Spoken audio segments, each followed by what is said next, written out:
Peace and blessings, and welcome to Healing from Loss to Love. It's all about love, the ZOLA Experience Podcast. My name is Katora Bryant, and I am your host for this segment of our podcast. And it's a very special time for us. That is the changing of the year, the ending of one year, the beginning of another year. And so we're going to take a little bit of time to reflect upon the wonderful things that have happened during this past year with ZOLA and think about what we see as the future for our organization. So today we are joined with Nadir Abdul Salam, who I would like to introduce you all to as the Executive Director and Director of Programming for the ZOLA Experience. As you know, we are a 501c3 nonprofit, and our goal and our mission is to support individuals, families, and communities to process loss, trauma, and grief so that they can begin to move forward with their life. And we'll talk a little bit more about how we define loss in the ZOLA experience and how you perhaps can become a part of the ZOLA family in becoming an ambassador to facilitate the ZOLA method in your community. So welcome, Nadir. Greetings. It's definitely a pleasure to be here with you, Katora. And it's definitely an exciting time for the ZOLA Experience organization. There's many different aspects of our growth going into 2026 that will allow us to build these greater community connections and have a greater impact. And I'm definitely excited just to share the great work that we have been doing throughout this past year. Mm-hmm. So we've been literally around the world with ZOLA this year. So let's just do some reflections just to bring our ZOLA community up to speed around the growth of the agency and what we're doing and what we have done. I think that's an important piece too. We've been given more and more opportunities to be able to share with the world around the importance of this work. And I know that as a therapist and having worked in the field for all of my career, that when the idea of ZOLA came to me, it made perfect sense that we have to begin to process those things that have happened to us in our past that we may not give voice to. And it's important to do that in order for individuals to move through that process. Oftentimes people say, well, what do you mean you're never going to forget your loved one or you're never going to forget that life experience? And you're absolutely right. But the most important piece is, what have you learned? What did they teach you? Even the loss of a loved one, what did that person teach you? What did that life experience teach you? So let's start off with some of the highlights for ZOLA this year. Yeah, well, one thing that definitely stuck out for this year was that we started to roll out our ZOLA retreats. Mm-hmm.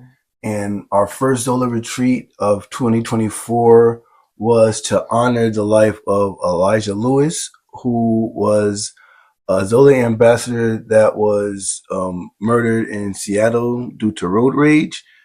And he was very impactful in the community that he served in. And we wanted to provide a space for other ambassadors as well as for the community to discuss the impact that his loss has had on us. And there was a space for us to process the loss, but also for us to talk about the mission that we've had and to continue his mission of community activism. And it was a great event because the people that participated are all in the community doing great work. and it was a great legacy tribute for Elijah. We had his mother to be involved, and she was assisting, and she now continues with her legacy tribute that she does regularly for Elijah.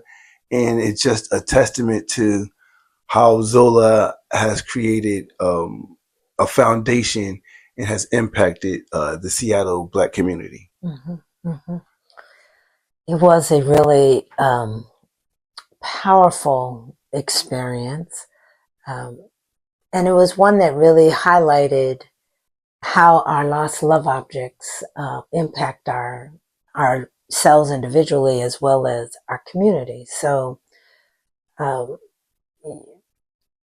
work that we did and the celebration that we did for Elijah was an important one for closure for a lot of us that were present in the room. And that's one of the things that I love about the work that we're doing, is that it brings together community, because from the very first session, our goal is to begin to form a community out of each cohort. And then from that cohort, bring all of the cohorts together to form a larger community. And I think that that has been accomplished. And this event was really reflective of that. So that was our first thing. That was like in the late winter of last year.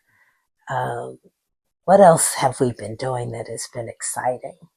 Well, 2025, 2024, my apologies. We intentionally started to make approaches to include the youth and parents in the process of processing from healing from grief and trauma. We had the great opportunity to, address the school at Garfield High School and speak about, Zola and how Zola can impact them. And then unfortunately, we had to address another group of Garfield High School students after the death of one of the athletes that was shot down in front of Garfield. And, it really affected the student body at the school. And I had the opportunity to, meet with his friends, his teammates, and, do an impromptu Zola circle to help them process their experience and to have an intergenerational conversation revolving gun violence. I know for myself, I've had many experiences in high school, losing friends and colleagues and feeling unsafe. And that's definitely a lost love object that we don't really think about in our community because it has been normalized. So I just wanted to let them know that this isn't normal. Even though it's common, don't take this as something that's normal, and give them the permission to grieve. Mm-hmm. Mm-hmm. And, sometimes that we need that. We feel that we need to just keep on pushing, especially the messages as men in this society, that we don't have the space or allowance to grieve. And that's something that we definitely need to give the next generation, that they do have permission. It's okay to feel that way and to process their loss. Mm-hmm. Absolutely. That was a tremendous experience at Garfield. And I just want to commend the Garfield leadership of teachers and students, because it was just a really impactful and very respectful and very, they took some risks and some of them asked questions. Also, it was an opportunity to connect with other agencies within the community that are doing, supporting this kind of work. There's no one way we recognize for anything that there's, the creation gives us the message that there's strength in diversity, and that to stay focused on what you do best. And so that's where the collaboration comes in, being open to collaborate with other agencies and other individuals that are doing this work. It takes all of us to do this work. We know that. And as healers, we have to be mindful to come together to make sure that we are continuing to do the work, the internal work that we need to do so that we can be present for individuals and communities that we serve. I think for me, being patient with our growth has been a challenge for me. We received a wonderful grant from the Community Foundation of Greater New Haven to help build our infrastructure, our capacity, particularly around outreach to the communities. And so if you have been keeping up with us, you have been seeing on our YouTube channel, as well as on our Facebook pages, different interviews that we have done to talk about the versatility of the ZOLA experience and how it can be used in basically any setting that you choose to focus on. So I think it might be helpful for people to understand what we mean by lost love object. Perhaps you can share a little bit of that, because we've been using that term, and that is truly part of the language of ZOLA, is talking about your lost love object. So perhaps you can enlighten them, enlighten the community about what does that mean. Yes, definitely. A lost love object is a term we use in ZOLA to encapsulate the many different ways that grief is experienced in the human life. Usually when we discuss grief, initially people think of people dying or death. And that is a loss that people have, and it's a permanent loss that you experience, but it's not the only loss that we have within our life. So when we look at the lost love object, it is something that was within your life that is no longer there anymore. And that can be geographical location. So if you move from one place to another, that is a form of loss. That is a lost love object. Your relationships, so whether it be with your community or with your family or romantic, when those relationships become strained and no longer positive, that is a lost love object that you have to mourn the fact that it's no longer there or no longer functioning the way that you want it to function. People experience houselessness. That is a lost love object. People experience incarceration, the loss of freedom. That's a lost love object, as well as with a sense of self. Mental health, creates a myriad of different losses between relationships and friendships and just a peace of mind. So people that are having issues with their mental health are dealing with the lost love object as well. So it's definitely a way that you can reframe people's experience. And when we give it a definition like lost love object, it gives you the power to define what it is, as well as what you can do to regain it again and regain that power back from that loss. So that is one of the reasons why we, in the beginning of our ZOLA sessions, we give you this terminology so you can start to explore the many different levels of losses that you may have had and how they may have affected you.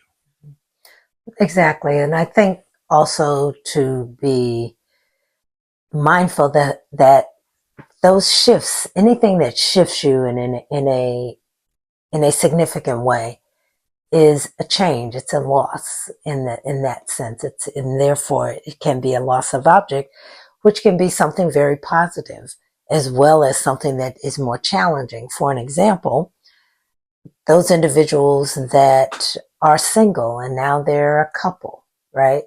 You're no longer single. You're no longer in that life. You now have engaged with another human being. So what does that mean?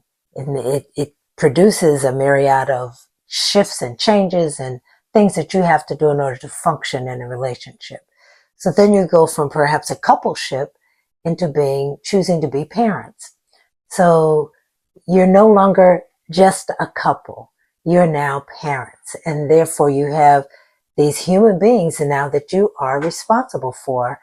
And how does that impact you? And we do spend time in the ZOLA method helping you to understand the impact of how you show up in life and how that is influenced by your backstory or by your family history. And what are the messages that you got about being a parent, correct? So that, and being a new parent, which really shifts your life for a number of years. If you have, even if you have one child, they go from infancy to some semblance of independence. You're talking 13 years. It gets a little bit easier simply because they become more self-sufficient.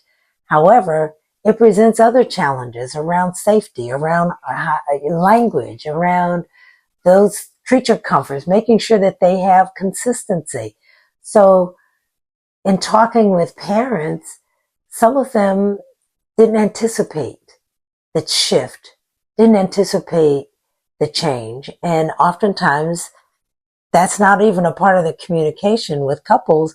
They'll come together and they don't talk about those challenging things like, how do you parent? And what was your parenting experience like? And what is your expectation of how our life may be different once we choose to have children, whether you adopt them or whatever?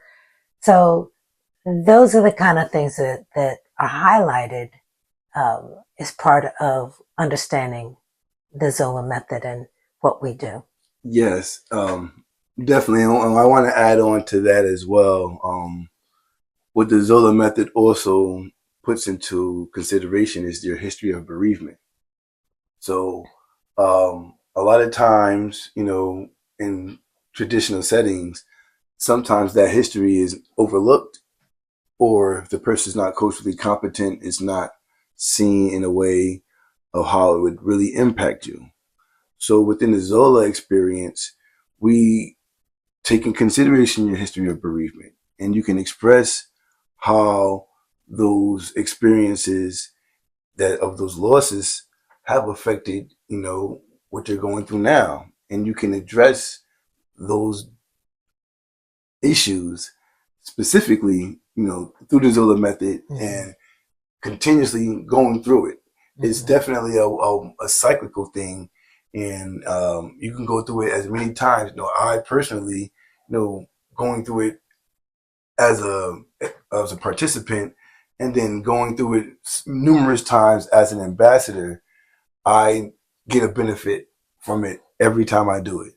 I always have the opportunity to peel back another layer for my personal growth and healing. And it also allows me to be a beacon for other people that are on their healing journey as well. I think one of the things that highlighted for me this past year was the universality of the ZOLA experience, and talking with people about what we've just shared around what is a lost love object and what do you do. So I was blessed to be a volunteer at the 2024 Olympics in Paris. And I was part of the transportation team. And I want to give a shout out to my transportation team members that were from all over the world. There were 12 of us, and we were from places like China and Japan and France and the U.S. And it was lovely. It was wonderful. It was a wonderful experience. So during our downtime, we get into the conversations around what is your life outside of being a volunteer, right? So they came to me, and I will admit I was the senior in the group. And they were like, well, Miss Katora, what do you do? And mind you, we figured out how to communicate, even though there were many different languages that were going on. But we figured it out. We had translators, portable translators, the whole 9 yards. And so when they asked me, and I told them that I was retired and that I had started this nonprofit called the ZOLA Experience and what that was about, it basically triggered a ZOLA session. Once I explained to them what their lost love object would be, people began to share. We sat there for about a half an hour, and people began to share their life experiences. And it was beautiful. And I left them with material from ZOLA so that we could stay in touch. We've been corresponding through WhatsApp, and the goal is really to go to France, go to Paris, and connect with my friend Valerie, and to start ZOLA in France. So that for me was the universality of what we are doing. It does not. One thing that we know is true across all, that crosses all barriers, is that people experience loss and change in their lives, and oftentimes are trying to figure it out. Whether you're a caretaker, you're trying to figure it out. Like, now what do I do? How do I maintain my own sense of self? Becoming a new parent, becoming a spouse, all of those things, people oftentimes don't lend voice to how it impacts them. They're expected to just go through it, and okay, so now you're married, then just deal with it. Or now you have children, so just deal with it. But we know that once you have, one, given people permission to speak about their experience, and two, you've given them permission to speak about it as they have created a community of support and caring. And that's really the ultimate of what we want. We want to create communities of caring throughout the globe, throughout the world. Yes, and that kind of also brings into another highlight for 2024 is our partnership with the Therapy Foundation and the Family First Center in Renton. That partnership, we brought about a workshop for families to start the conversation about grief and trauma. And we want to really target the parents first so they can have the language for the children that they are taking care of. So that partnership, allow us to interact with the community on a broader level, as well as to have resources available for participants that may want to go into a traditional therapy setting after they have a ZOLA experience to do more personal work on their mental health. And it also allows a destigmatization of that process as well. We all need help in some form or fashion, and there's nothing wrong with going to a therapist or joining a ZOLA circle to process what you're experiencing. And I see these partnerships with these community organizations as very key to our growth, because they are already in the process of serving these families, and ZOLA brings another element for them to promote their healing and having access to those tools that can promote mental health. Absolutely. So, yes, so all of this is really exciting, and this is just really the tip of the iceberg around the work that we've been doing and the things that have crossed our paths. I'm truly excited for 2025. So there's a number of things that are on the books. We have a partnership grant in Seattle area to reach out to treaters and healers and throughout the community. And if you go to our website at www.thezolaexperience.org, you will see events that are coming up in the Seattle area. One with Right Time, Right Place. That's going to be a series of interventions that can add to the tool belt of treaters, and the ZOLA Experience is one of them. The work that Demisi Davis is doing around Reiki and that kind of energy work and the work that Patricia Valentine is doing around her nonprofit that focuses on the power of the energy of love. So we're partnering with them. It's going to be exciting. We received a grant so that it will be of benefit to the community, and we're looking forward to you joining us. There's no cost to you out of pocket, and we have introduced or also made a part of it incentives for you to participate, because we recognize that your time is valuable, and we know that sometimes we can get so distracted, but if we can incentivize you to participate so that it's not a hardship, but it will enhance your family and the work that you are doing outside. We want to be able to do that. So go to the website. There's another event that's coming up, and Nadir, you can talk about that one. Yes. Like I said earlier, we have a renowned focus with approaching families with children on how to incorporate ZOLA into their life. So we're doing a series of workshops, both virtual and in person, to discuss ZOLA, grief and trauma, and giving the families different tools on how to have those conversations with their children, on how to interact with their children that may be grieving as well.